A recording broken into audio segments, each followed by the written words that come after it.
আর একটা নীতিকথা নিয়ে চলে এলাম। দুই বন্ধু আর ভালুক। হ্যাঁ, দুই বন্ধু আর ভালুক গল্পের নাম। দুই বন্ধু জঙ্গলের রাস্তা দিয়ে হাঁটছিল, হেঁটে ঘরের দিকে যাচ্ছিল। হ্যাঁ, এমন সময় তাদের সামনে একটা ভালুক এলো। তখন এক বন্ধু কী করলো, সেই তাড়াতাড়ি ওই বন্ধুকে না দেখে তাড়াতাড়ি গাছে উঠে গেল। আরেক বন্ধু দেখলো তো মহাবিপদ, এখন আমি কি করি?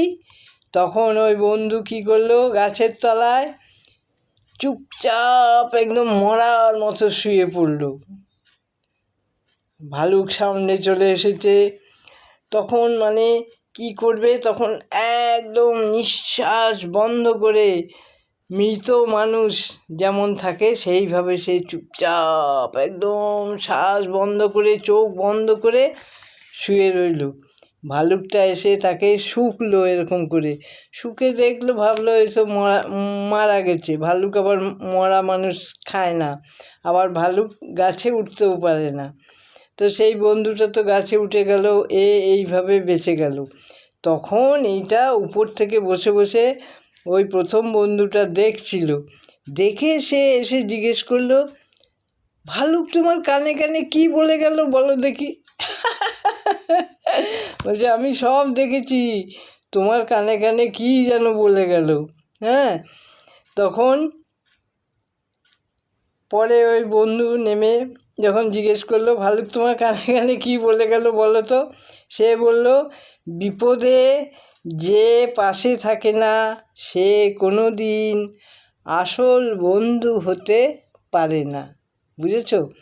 বন্ধুত্বের বন্ধনই হচ্ছে পাশে থাকা। যেই বন্ধু বিপদে অন্য বন্ধুর পাশে থাকতে পারে না সে কোনো দিন বন্ধু হতে পারে না। এইভাবে দুই বন্ধু দুই দিকে চলে গেল।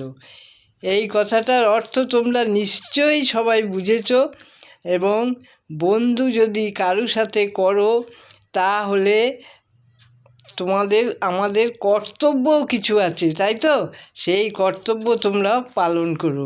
ধন্যবাদ বন্ধুরা এই ভিডিও দেখার জন্য, এবং আমাকে উৎসাহিত করো তোমরা, লাইক কমেন্ট শেয়ার করে একটু পাশে থেকো।